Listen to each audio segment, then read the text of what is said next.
Assalamualaikum warahmatullahi wabarakatuh. Alhamdulillahirabbil alamin. Wassalatu wassalamu ala Rasulillahil karim wa ala alihi washabbihi ajmain. Jemaah Koin Dakwah, saudara-saudari dimanapun berada, ada satu kisah yang menarik antara kakek dan seorang cucunya.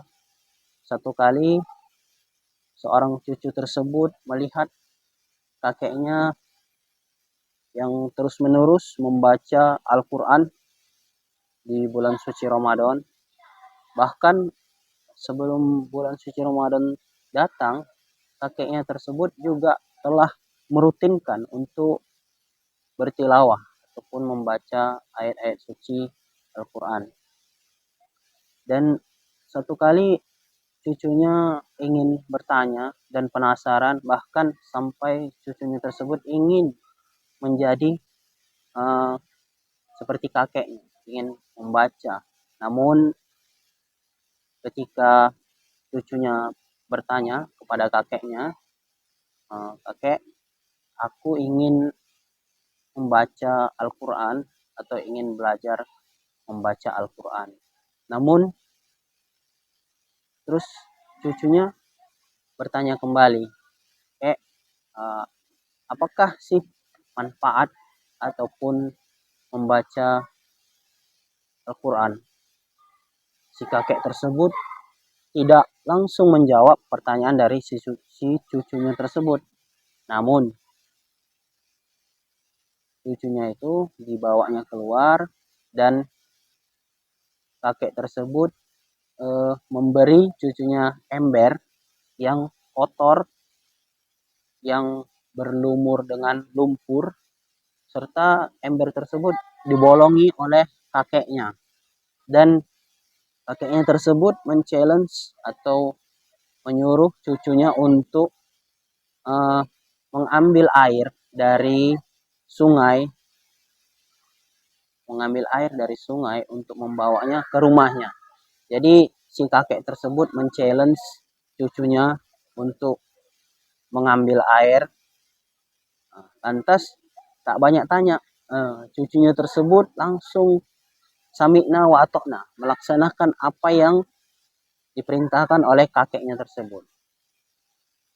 Ingat, embernya tadi berlumur dengan lumpur serta bolong di sebelah kanan, kiri, bahkan sampai bawahnya juga bolong. Nah, karena si cucunya tidak banyak tanya, dia langsung mengambil air dari sungai mengantar ke rumah. Mengambil air dari sungai. Namun setiap dia mengangkat air dari sungai sampai ke rumah, habis airnya. Mengangkat air dari sungai sampai ke rumah, habis. Begitu seterusnya. Nah, namun karena capek, si cucu tersebut bertanya dengan kakeknya, "Kek, sepertinya aku lelah, capek. Karena tidak mungkin aku mengambil air dalam keadaan wadah yang kanan kirinya bocor, bahkan bawahnya juga bocor." Jadi jawaban kakek tersebut apa? Jemaah saudara-saudari Koin Dakwah yang dirahmati Allah dimanapun berada, coba dengar jawaban kakek tersebut. Tadi si cucunya itu sia-sia katanya. Pekerjaanku sia-sia, kayak mengangkat air dari sungai ke rumah. Bahkan tidak ada satu tetes pun air yang kubawa ketika sampai aku ke rumah. Namun jawaban kakek itu berbeda dengan pendapat dari si cucunya tadi. Si kakek tersebut mengatakan bahwasannya, coba kamu perhatikan ember tersebut. Adakah perubahan dari ember tersebut? Nah, lantas cucunya tersebut langsung memperhatikan ember yang telah dipakainya tadi untuk mengangkut air dari sungai ke rumah. Setelah diperhatikan, dia melihat tidak ada apa-apa ember tersebut. Nah, lantas kakeknya mengatakan, coba perhatikan kembali.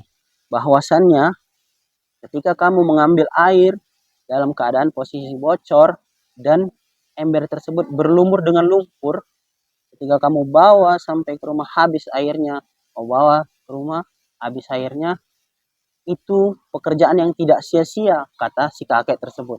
Karena apa? Coba perhatikan embernya. Embernya terlihat menjadi bersih.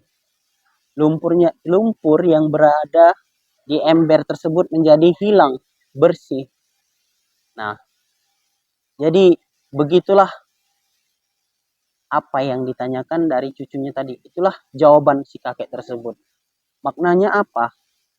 Jadi tadi si cucunya menanyakan bahwasanya kayak apa sih manfaat membaca Al-Quran.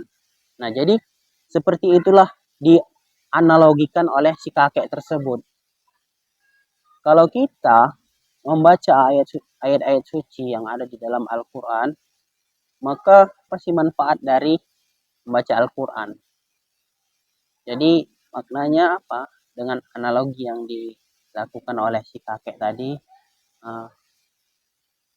kakek suruh memperhatikan keadaan ember. Bahwasannya ember tersebut bersih dari lumpur-lumpur yang berada di sekelilingnya ataupun yang ada di sekitarnya. Jadi begitulah manfaat kita membaca Al-Quran. Kita mungkin belum bisa fokus untuk memahami atau memaknai isi yang ada ataupun arti yang ada di dalam ayat suci Al-Quran. Namun ketika kita baca, hati kita menjadi bersih. Setiap kita baca satu huruf, dua huruf, dan seterusnya, kita menjadi bersih. Itulah hebatnya Al-Quran. Al-Quran diturunkan oleh Allah Subhanahu wa taala kepada Rasulullah Shallallahu alaihi wasallam melalui malaikat Jibril alaihi salam sebagai petunjuk umat manusia, dan Al-Quran diturunkan pada bulan suci Ramadan. Syahrul Ramadan alladzi unzila fihil Quran. Al-Quran itu diturunkan di bulan suci Ramadan sebagai petunjuk, hudan linnas, sebagai petunjuk umat manusia. Jadi makna dari kisah tadi adalah walaupun kita tidak bisa memahami makhrajnya, kita tidak bisa memahami arti yang sesungguhnya, bahkan kita masih membacanya terbata-bata, tapi kita tetap semangat untuk membacanya. Begitulah kondisi hati kita ketika kita telah membaca ayat suci Al-Quran. Hati kita menjadi bersih, hati kita menjadi ikhlas, hati kita menjadi terpaut kepada Allah Subhanahu wa taala, hati kita menjadi tenang,